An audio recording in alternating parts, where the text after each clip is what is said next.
Opa, meu povo do vinho, estou aqui no Uruguai, na vinícola Los Cerros de San Juan, junto da Joana. Muito obrigado, Joana. Prazer para mim também. Por receber a gente aqui hoje, por todo esse dia que a gente teve aqui hoje contigo, pelo passeio que a gente fez, pelo almoço espetacular que teve aqui também.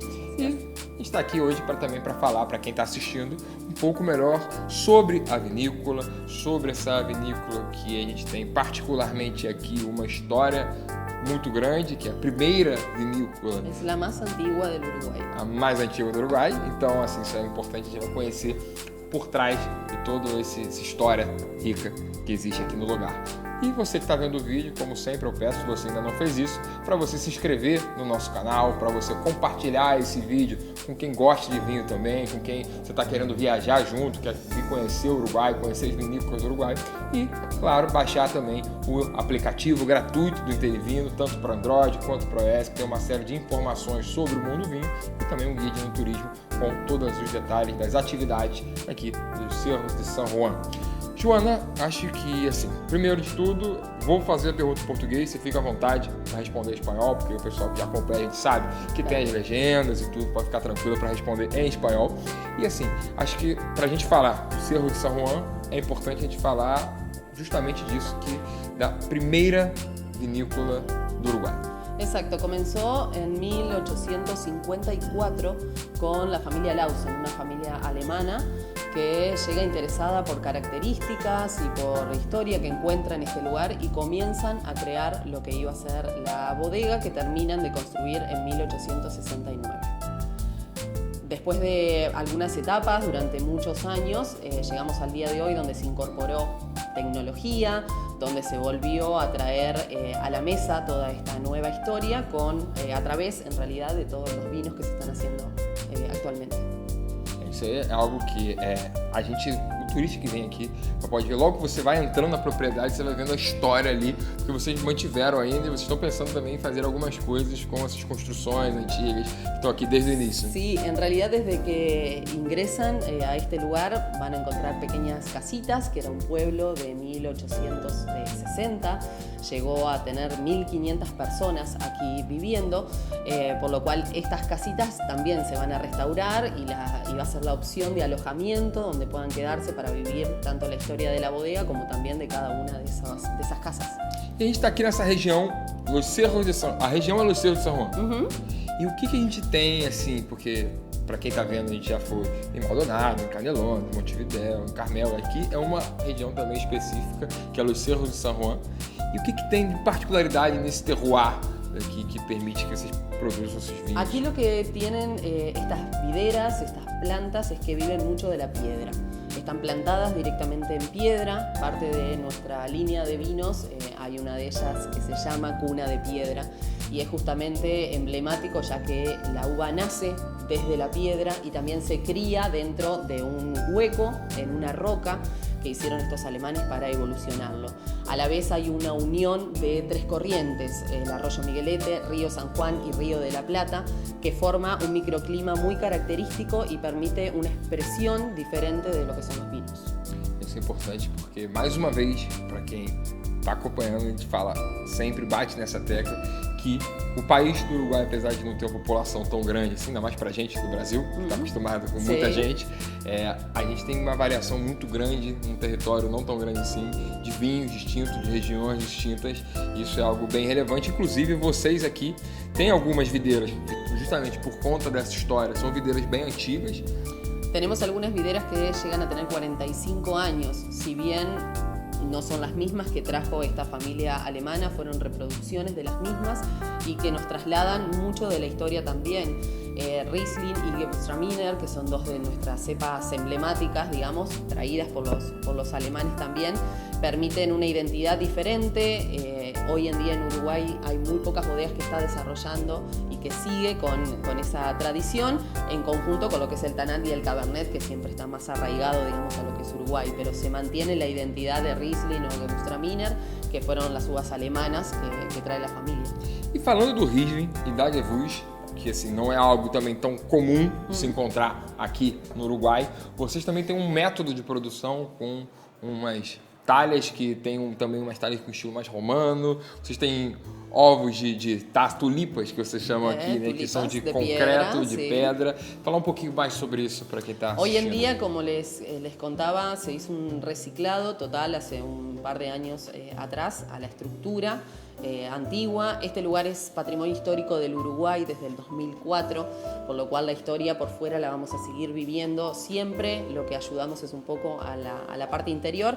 Se sumó tecnología de última generación, una de ellas son ánforas estilo romano, como utilizaban antes, y son las primeras en Uruguay de cociopesto, que es la argamasa que utilizaban en Roma para crear esas vasijas, y que une 5 materiales diferentes que están a vivo en contacto con ese vino, por lo cual se logran identidades, se logran características diferentes, al igual que en las tulipas, que son de piedra y trabajan bajo un concepto de biodinámica.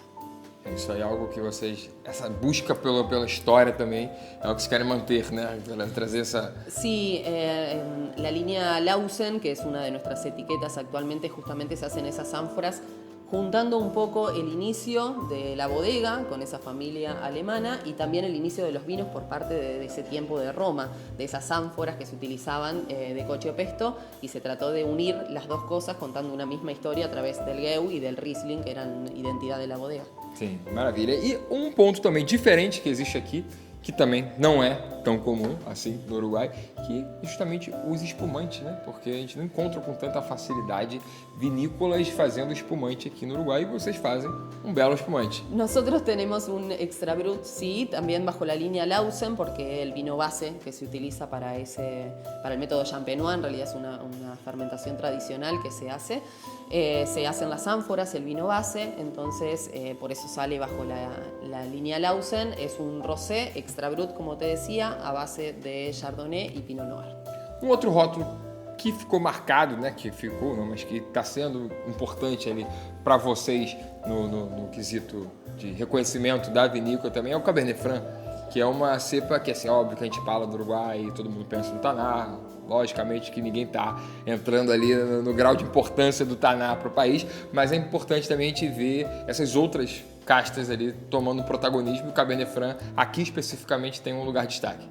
Sí, realmente Cabernet Franc es una cepa que se da en Uruguay hace muchos años, en esta zona también. Los viñedos nuestros, en este caso, tienen unos 30 años, son viñedos antiguos, y parte de esta historia que veníamos contando, hoy en día tienen un renombre distinto. Creo que se están expresando de forma diferente y se están logrando Cabernet Franc, en este caso, mucho con la piedra, con ese mineral, un poco menos piracínicos y con un poco más de frambuesa, pero que expresa totalmente lo que es el terroir que viven acá, tanto la piedra como la unión de las corrientes y esta humedad que contábamos recién. E a respeito agora do enoturismo, assim, a gente tem, quem está aqui vendo, que é importante dizer, a gente não disse até agora, que essa região aqui a gente está a quantas horas de Montevideo e a quantas horas de Colônia? Estamos aproximadamente unas 2 horas y media en auto de lo que es Montevideo, y de Colonia unos 30 minutos máximo. Tanto de Colonia como de Carmelo, que son los dos puntos más cercanos. Desde Colonia nosotros tenemos traslados también que podemos ofrecer desde la bodega para las diferentes experiencias, así como también pueden tener vehículos, digamos, muy a mano, porque son lugares muy cerca y siempre hay un traslado disponible. Então, uma pessoa que está ali, muitas vezes, a gente sabe que, principalmente quem está vendo do Brasil, vai muito para Buenos Aires e ele pega, às vezes, faz aquela travessia para conhecer Colônia e chegar, uma vez que chegou em Colônia, conhecer a cidade, que é uma maravilha, muito linda, cidade pitoresca, e que a pessoa que está ali, ela pode rapidamente chegar aqui, tem inclusive un traslado de lá até aquí. Sí, tenemos un traslado con previa coordinación, pero incluso pueden llegar al puerto, levantarlos en el puerto y vienen a vivir la experiencia. Nosotros ofrecemos de jueves a domingos toda la experiencia de visita, una en la mañana, una en la tarde, y después poder en el sector del restaurante hacer el almuerzo y probar todas las cosas tradicionales que tenemos acá. Que, por sinal, comi um cordeiro que estava maravilhoso, estava maravilhoso no restaurante.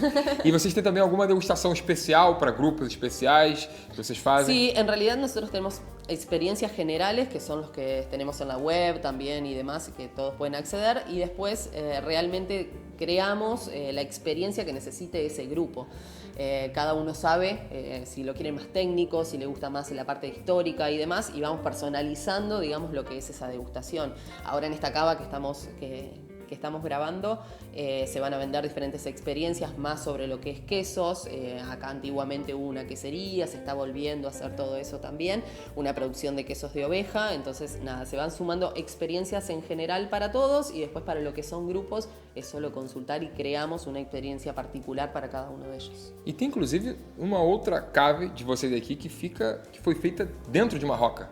Sí, en realidad la cava principal de la bodega fue un socavado, un hueco dentro de la roca más grande que encontraron en ese momento. Los ingenieros ingleses, que fueron parte de los que vivían aquí, crearon con minería ese lugar, esa cuna de piedra para poder alojar los vinos. Por isso cuna de pedra. Por eso cuna de piedra. Nace en la piedra esa uva, esa planta, y se cría o se desarrolla dentro de la piedra también. Que maravilha. Então, para você que está vendo o vídeo e ficou com vontade de vir aqui conhecer a vinícola, saiba que nos canais do Intervino, tanto no nosso site quanto no nosso aplicativo, dentro do Guia de Enoturismo, estão lá todas as informações e atividades para você vir aqui, marcar, agendar e conhecer a vinícola. Joana, muito obrigado. Obrigada a você. Pelo papo, por receber a gente aqui. Saúde. Saúde. E bons vinhos para todo mundo.